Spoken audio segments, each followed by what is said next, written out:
de certa forma com algumas características parecidas com onde estou, que muito agrícola, atividade agrícola, alguma componente comercial, algum apoio às questões de proteção civil, obviamente, alguma indústria no nosso caso, coisa que aqui se calhar não há tanto, alguma indústria sobretudo ligada a fileiras tradicionais, como a questão da lã, as confecções. Somos filhos de agricultores e pastores, desde sempre, por isso essas são questões que ali estão. A diversificação da atividade económica era muito baixa, ainda para mais somos a terceira cidade do distrito, ou seja, às terceiras cidades já nada de muito relevante, de funções muito relevantes lá chega, porque as duas primeiras, para não pôr aqui uma primeira e uma segunda, se alguém se lembra, as duas primeiras, obviamente, levam os serviços todos, aquela que sobra para a terceira, obviamente, já são sempre funções secundárias, e muito contentes estamos quando não se fecham mesmo essas funções secundárias. Nada que vocês não saibam, nada que essa assistência não tenha, obviamente, conhecimento, alguns até vivam nas próprias carnes, essa mesma perda de densidade. Ou seja, quando se fala de baixa densidade, são várias densidades que se perdem, a populacional é a consequência maior, mas há muitas outras que se vão perdendo daquelas espirais negativas que trazem estas questões. Nós achámos que devíamos trabalhar muito a área da inovação, mudar um bocadinho o chip do que era o funcionamento do paradigma municipal, e não vos vou amassar com isso, mas vou-vos dizer que aqui começou a nossa grande experiência do ponto de vista do que era a imigração. Nós tivemos duas questões que nos puseram a imigração no cerne da nossa política, em termos de preparação para o que é hoje o Programa Fundão Terra de Acolhimento. Essa questão tecnológica foi muito importante. Porque nós construímos um programa de atração de pessoas em termos de estilo de vida e custo de vida, qualidade de vida, aquilo que hoje está muito à ordem do dia. Ainda não havia trabalho remoto, estamos em 2013, ainda nos falava de expressões muito bonitas em inglês como co-living, que é viver e trabalhar em proximidade, ou trabalhar como se vivesse no próprio espaço. Não se falava de circuitos curtos, como agora se fala, não se falava sequer da cidade dos 15 minutos, uma expressão que muitos de vocês já ouviram falar, orientada até para as cidades médias e grandes do centro da Europa, começando por Paris, que foi onde foi aplicada, mas não só a cidade de 15 minutos em Paris, bom, só se for em termos metafóricos. E tudo isso que agora se fala, nós começámos e mudámos a nossa forma de fazer urbanismo, a nossa forma de planear a cidade e também algumas localidades próximas, e achámos que podíamos ter, como se chama hoje, um hub tecnológico, traduzido de forma um bocadinho mais grosseira, um ecossistema tecnológico, e baseado em atrair pessoas altamente qualificadas. Habitação, criámos uma bolsa de habitação, criámos espaços, refuncionalizámos uma data de edifícios, os multi-usos desta vida servem para quase tudo, mas também para quase nada. Pronto, essas coisas todas que vocês possam imaginar que sobravam e que foram feitas com muito dinheiro, com esforço de todos, mas que era preciso dar-lhes outras funções. A refuncionalização das coisas é uma inevitabilidade também. No seu tempo é preciso ver que novas funções são aquelas que podem criar mais valor social, valor cultural, valor económico, valor público. É preciso ter sempre esse espírito progressista do ponto de vista do que é a adaptação a um mundo que anda a uma enorme velocidade. Tivemos muito êxito e posso dizer que hoje a nossa área tecnológica, que depois também tem a parte na agricultura, aplicada à agricultura, à indústria, à área do serviço, à inovação social, teve muito êxito e nós hoje somos cerca de 1.300 engenheiros informáticos que vivem no nosso concelho, sendo que ao dia de hoje estamos a receber cerca de 3 por semana, já foi um por dia, e 1 em cada 10 é português. Ou seja, a ideia de um pequeno sítio, uma pequena cidade, de um pequeno território, pequeno no sentido, vamos chamar de densidade, 700 km² não é nada pequeno, é possível nos tempos de hoje ser um sítio atrativo para atividades tecnológicas, no nosso caso muito na área de desenvolvimento de software, mas depois começou a contaminar a atividade tradicional. 1 em cada 10 é português. Ou seja, nós de repente começámos a ter pessoas não nacionais a chegar todos os dias ao fundo.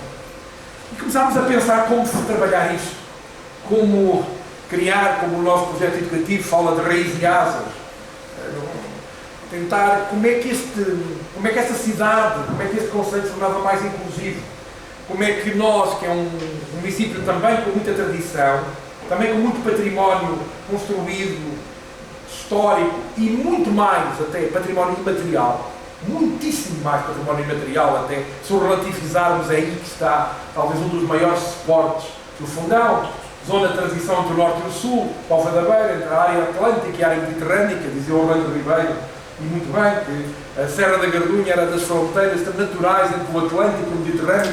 Olhamos para norte, vemos serras por todo o lado, obviamente, começando logo pela Estrela, ali logo, ali à nossa frente. Olhamos para sul, vemos a terra do campo, uma planície total. Se olharmos para o oeste, vemos o Pinhal, zona do Pinhal, totalmente zona do Pinhal. Se olharmos para esta, vemos a nossa zona de transição, geralmente complexa, que é a zona raiana, que vai, obviamente, apanhar toda a zona de transição entre a parte norte e sul ali naquela zona. Bom, como é que essas questões se trabalhavam e agora recebemos tanta gente? O nosso projeto educativo trago aqui porque também ele é interessante para vos dar uma certa ideia. Nós trabalhamos muito as figuras dos ecomuseus, com espaços oficinários. Temos uns 12 já distribuídos em várias áreas, e juntamos um pouco a tecnologia com a tradição, mas também com os serviços educativos. E isso parece que não tem nada a ver com o que eu vou dizer, mas já vão perceber porque é que tem. Em determinado momento, como sabem, o desporto nacional, qual é o desporto nacional? Alguém sabe? Futebol e tal. O desporto nacional em Portugal, desde há muitos séculos, é a inveja. A inveja é o desporto nacional. E a inveja é das piores coisas do ponto de vista da construção de políticas. Porque as políticas, nos dias de hoje, têm que ser cada vez mais diferenciadoras, têm que ser mais personalizadas, têm que ser mais precisas relativamente àquilo que estamos a tratar. E não tão, se quiserem, tão horizontais como há uns anos atrás, tão na igualdade no sentido, não, obviamente, no sentido alcançável, claro que todos queremos alcançar esse princípio de igualdade, mas depois se as políticas forem todas iguais para todos, significa que elas não vão ter o mesmo efeito, porque a condição de base não é igual, todos nós sabemos disso. Por isso, as questões da precisão têm um problema em Portugal, que se chama inveja. Se eu faço um programa de diferenciação positiva para pessoas altamente qualificadas, tenho o resto das pessoas a dizer então e eu. Se eu faço um programa de atração de empresas altamente tecnológicas, tenho as outras empresas a dizer então e nós. Se eu faço um programa que ajuda o acolhimento de migrantes, posso ter do outro lado a população a dizer então, e o que é nós? Não temos nenhum programa para nos acolher a nós, na própria terra onde nascemos?